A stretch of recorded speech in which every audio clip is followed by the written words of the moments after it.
Horror कहानियां थी। शब्द, तुझे भरोसा नहीं ना तो फिर जा अपने कमरे में जाकर देख। तेरे पलंग के नीचे तुझे तेरी माँ की हड्डियां मिलेंगी। प्रभात दौड़कर अपने कमरे में जाता है और अपने पलंग के नीचे देखता है। वहां पर सचमुच एक कंकाल पड़ा हुआ था और उसके शरीर पर जो कपड़े थे वो प्रभात की माँ के थे। क्या बात है, आज तो आप सुबह से ही बहुत बिजी हैं।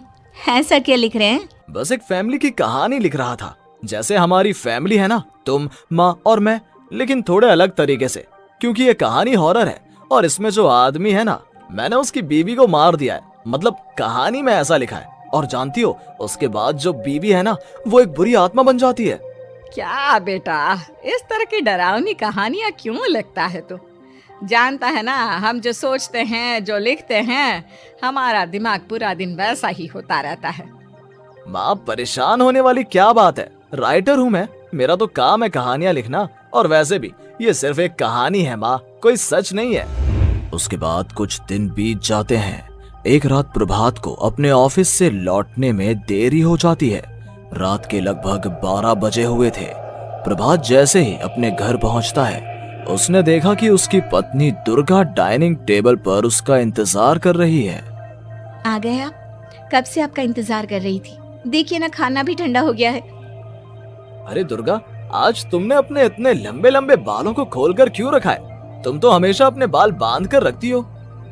वो क्या है ना प्रभात, जब इंसान अपनी जिंदगी से मुक्त हो जाता है ना, तो उसे दूसरे सारे बंधन खोल देने चाहिए। इसलिए मैंने अपने बालों के बंधन भी खोल दिए। ये तुम किस तरह की बातें कर रही हो? तुम ठीक तो हो? मैं बिल्कुल ठीक हूँ प्रभात। अच्छा चलो खाना खाओ। वो क्या है ना दुर्गा, मुझे भूख नहीं है। ऑफिस में कुछ खा लिया था। कोई बात नहीं, मैं तुम्हारे लिए एप्पल काट देती हूँ, एप्पल खा लो। नहीं दुर्गा, मुझे नहीं खाना है, मेरा मन नहीं है यार। तभी अचानक से दुर्गा अपने हाथ में एक बड़ा सा चाकू लेकर प्रभात पर हमला कर देती है। प्रभात अपने आप को बचाने की कोशिश करता है। आज मैं तुझे नहीं छोड़ूंगी, तुझे अपने साथ लेकर जाऊंगी अपनी दुनिया में। ये क्या बोल रही हो तुम? तुम्हारा दिमाग खराब हो गया है। आखिर तुम हो कौन? दुर्गा अपनी गर्दन टेढ़ी करते हुए बोलती है। मैं दुर्गा हूँ, तुम्हारी पत्नी। ध्यान से देखो मेरी आंखों में। प्रभात बुरी तरह से डर जाता है और घबराहट में वो चाकू अपनी पत्नी के पेट में मार देता है। उसकी पत्नी की वहीं के वहीं मौत हो जाती है और उसकी चीख की आवाज सुनकर उर्मिला दौड़ते हुए बाहर आती है। ये तूने क्या किया प्रभात? तुमने अपनी पत्नी का खून कर दिया। लेकिन तू तो उसे बहुत प्यार करता था बेटा। तूने बहू को क्यों मार डाला? माँ, ये आपकी बहू नहीं थी, इसके अंदर कोई बुरी आत्मा घुसाई थी। मैं नहीं जानता ये सब कैसे हो गया, लेकिन वो मुझ पर हमला कर रही थी, मुझे मारने की कोशिश कर रही थी। माँ, मैंने कुछ नहीं किया। ये तूने क्या कर दिया बेटा? दुर्गा ने मुझे कहा था कि वो तेरी कहानी को उस कैरेक्टर की तरह एक्टिंग करके तुझे डराने की कोशिश करेगी। अरे वो तो तेरे साथ मजाक कर रही थी। हे भगवान, ये क्या हो गया? इसका मतलब दुर्गा। लेकिन माँ, मैंने जो कहानी लिखी थी उसमें भी ऐसा ही हुआ था। उस औरत ने अपने पति के साथ मजाक किया और गलती से उसके पति ने उसके पेट में चाकू मार दिया। मेरी कहानी सच कैसे हो सकती है? माँ, मुझे बहुत डर लग रहा है। अब ये सोच, दुर्गा की लाश का क्या करें हम? अगर गलती से भी ये बात बाहर फैल गई ना, तो तुझे पूरी जिंदगी जेल की सलाखों के पीछे रहना पड़ेगा। एक काम करते हैं माँ, हम घर के पीछे वाले बगीचे में उसकी लाश को दबा देते हैं। अगर कोई पूछेगा तो कह देंगे कि उर्मिला अपने मायके गई और फिर एक दिन हम भी अचानक यहाँ से कहीं दूर चले जाएंगे। कोई नहीं आएगा हमें पूछने, कोई नहीं आएगा माँ, बाद में जो होगा हम देख लेंगे। प्रभात अपनी माँ उर्मिला की मदद से दुर्गा की लाश को अपने घर के बगीचे में गाड़ देता है। कुछ दिन तो ऐसे ही बीत जाते हैं, लेकिन एक दिन अचानक रसोई से आ रही कुछ आवाजें सुनकर प्रभात की नींद खुलती है। प्रभात ने देखा कि वहां पर एक लंबे बालों वाली औरत दूसरी तरफ चेहरा करके खड़ी हुई थी। कौन है? कौन है वहां पर? अरे कौन हो तुम?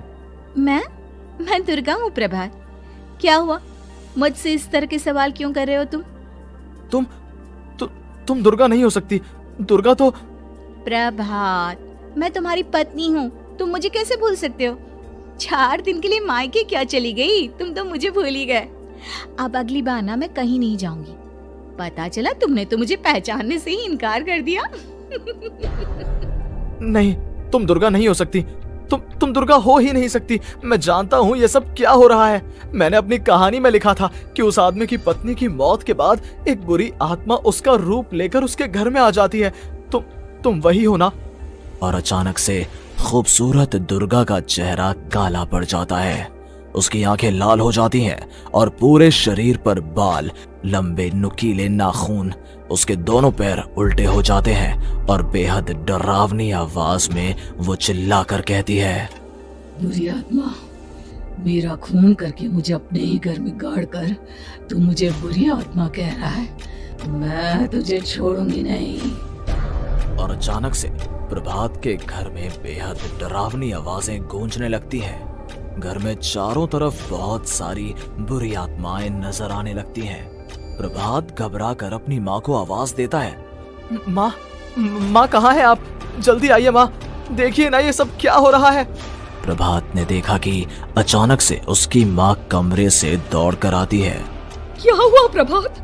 और ये लोग कौन है? इन सब की गर्दन टेढ़ी क्यों है? इनके बाल खुले हुए। हाँ प्रभात, ये सब लोग तो मुझे मरे हुए नजर आ रहे हैं। हाँ माँ, ये सब लोग मरे हुए ही हैं और ये ठीक वैसा ही हो रहा है जैसा मेरी कहानी में हुआ था। लेकिन मेरी कहानी के हिसाब से तो आप भी। अचानक से उर्मिला का रूप बदल जाता है। वो भी एक डरावने साए की तरह बन जाती है और बेहद डरावनी आवाज में चिल्ला चिल्ला कर कहती है, मर गई तेरी माँ। जानता है, कल रात जब तू सो रहा था ना, तो मैंने उसके शरीर का सारा खून पी लिया। अब बस हड्डियां बची है उसके शरीर में। नहीं, ऐसा नहीं हो सकता। ऐसा बिल्कुल नहीं हो सकता। मेरी माँ नहीं मर सकती। तुझे भरोसा नहीं ना? तो फिर जा, अपने कमरे में जाकर देख। तेरे पलंग के नीचे तुझे तेरी माँ की हड्डियां मिलेंगी। प्रभात दौड़कर अपने कमरे में जाता है और अपने पलंग के नीचे देखता है। वहां पर सचमुच एक कंकाल पड़ा हुआ था और उसके शरीर पर जो कपड़े थे वो प्रभात की माँ के थे। माँ, अब मुझे कुछ करना पड़ेगा। लेकिन मेरी कहानी में लिखा था कि माँ की मौत मेरे हाथों से होगी, पर माँ तो पहले ही मर चुकी है और वो बुरी आत्मा मुझे भी मार देगी।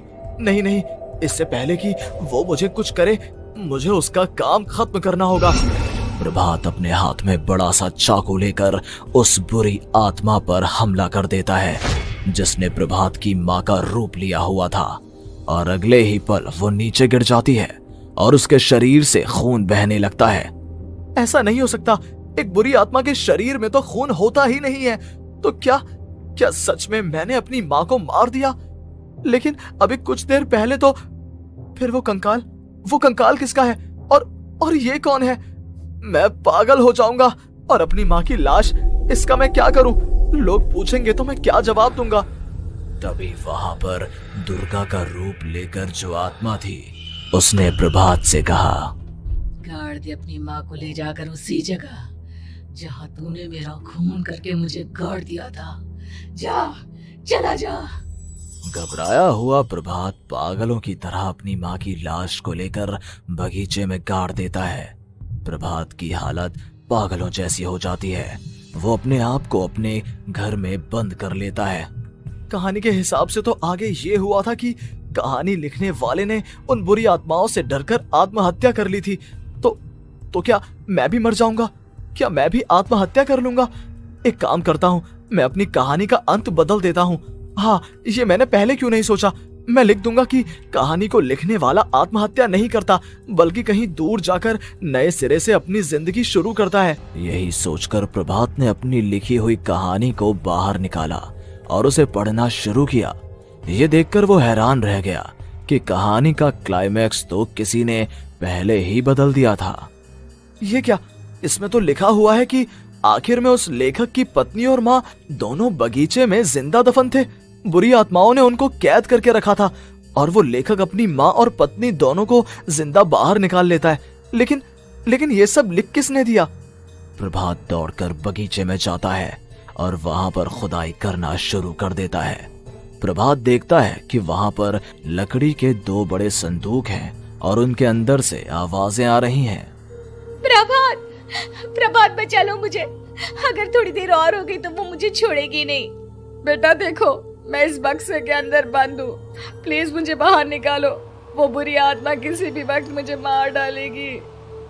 प्रभात वो दोनों बक्से बाहर निकालता है और अपनी पत्नी और माँ दोनों को आजाद करवा लेता है।